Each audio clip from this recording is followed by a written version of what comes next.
વડોદરામાં આવેલા ગીતા મંદિર ખાતે પંચકુંડી ગીતા હોમાત્મક યજ્ઞનું આયોજન કરવામાં આવ્યું હતું। ગીતા જયંતિની સમગ્ર વિશ્વભરમાં શ્રદ્ધાભેર રીતે ઉજવણી કરવામાં આવી રહી છે, ત્યારે વડોદરામાં આવેલ ગીતા મંદિર ખાતે પણ પંચકુંડી ગીતા હોમાત્મક યજ્ઞનું આયોજન કરવામાં આવ્યું હતું। આ ધાર્મિક કાર્યક્રમમાં મોટી સંખ્યામાં શ્રદ્ધાળુઓ જોડાયા હતા।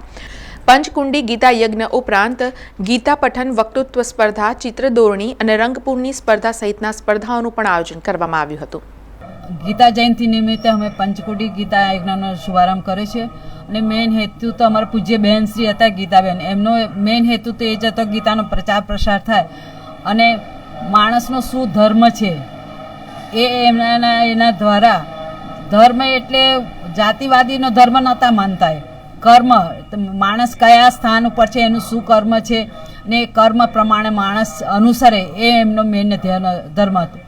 અને એ ઈચ્છતા હતા કે સમાજમાં બાળકોને નાનપણથી જો આનું શિક્ષણ આપવામાં આવે તો આજના યુગમાં જે બાળકો નિરાશ થાય છે ને એમાંથી બહાર નીકળી શકે। મેઇન હેતુ તો એમને તો એમણે ગીતા મંદિરમાં સ્વામી વિદ્યાનંદજી વિદ્યાવિહાર સ્કૂલની સ્થાપના કરી અને એમાં બાળ મંદિરથી જ બાળકોને ગીતાનું શિક્ષણ આપવામાં આવે છે અને એમાં એટલે એનો મેઇન હેતુ એમનો એ જ હતો કે ગીતાનો પ્રચાર પ્રસાર થાય અને બાળકો આજના જમાનામાં જે નિરાશ થાય છે અને આપઘાતને બધું કરે છે એમાંથી બાળકો એમનું મનોબળ મજબૂત થાય અને એમાંથી બહાર નીકળે અને એમને શું કરવું જોઈએ, કેવો આહાર લેવો જોઈએ, કેવા એમના વિચારો હોવો જોઈએ, એ બધું એમનું મેઇન ધ્યેય હતું। અને એમને જે સમાજ સેવા કરી છે સમાજના ઉત્થાન માટે એ એમનું કારણ એ જ હતું કે એમણે ગીતાને પોતાના જીવનમાં પચાવી હતી। સમાચારોના સતત અપડેટ માટે TNN ન્યૂઝને YouTube પર સબસ્ક્રાઇબ કરી બેલ આઇકોન પ્રેસ કરો અને અમારી સાથે જોડાયેલા રહો Facebook, Instagram અને Twitter ઉપર।